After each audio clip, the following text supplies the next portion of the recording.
Shabbat Shalom, Senbet Salam, Teina Yisterling. Greetings, my brothers and sisters. This is the fulfillment. We've completed the 11th sabbatical strong, the weekly Torah portion for the previous week, which has fulfilled this Shabbat, the 7th day. Is known as Vayigash in the modern Hebrew, Vayigash or Vayigash in the Hebrew, the Masoretic, and in the Metzhaf Kedus, the Book of the Seven Seals, Revelation 5:5 of the line of the tribe of Judah in the Royal Amharic Bible is known as Karebe. Now these might sound different on the surface, but let's take one by one. Okay, here's the verse from Genesis 44, verse 18. Then Judah came near, right? Then Judah came near. Let's see if we can move this to the front right here.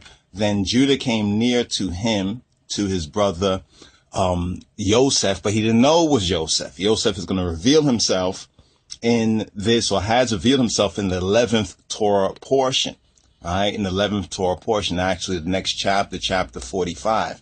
But when we look at that key word that this Torah portion is named in the Hebrew, we find something very interesting. We find the Ethiopian Hebrew, this connection, this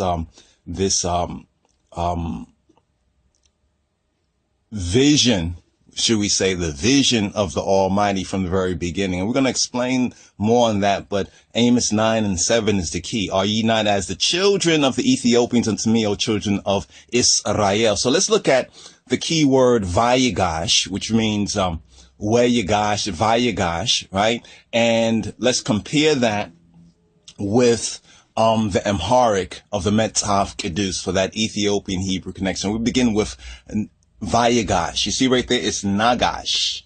Nagash. You see Nagash? Nagash.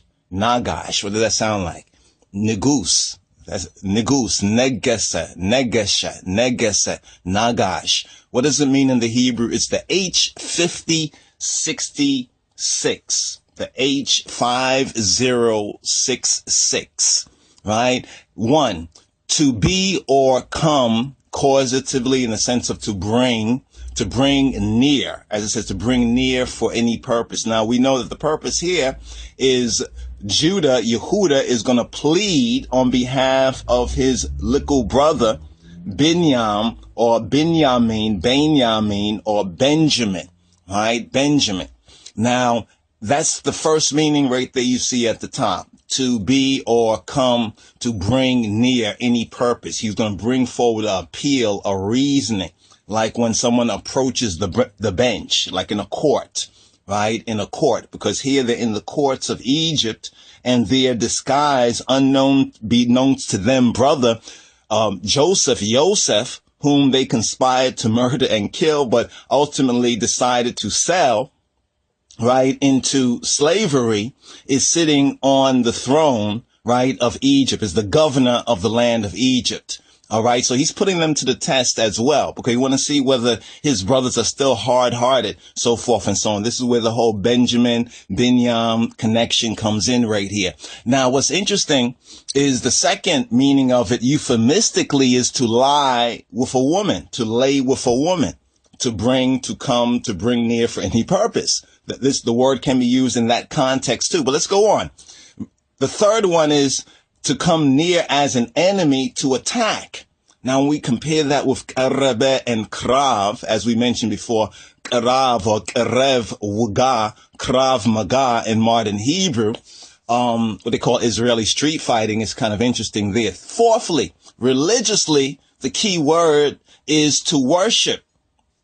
Interesting, to worship, right? To worship. Fifth, causatively, to present, like to present arms, right? In a physical fight or in a legal situation to present your argument, right? Sixth, figuratively, is to adduce, which is what I just said right there, to adduce an argument. The seventh, notice, by reversal, is to stand back. Right, is to stand back, right? So this is in the word Nagash. Now, if we go a little bit deeper into that word Nagash, we will find the Ethiopic connection, right? We'll find the Ethiopic connection. Now, when we go to the Royal Amharic, right, to the Metzaf Kedus, is where we find Karebe, which now leads us more to Krav, as in Krav Maga. Here it says right here, right here, it says right here,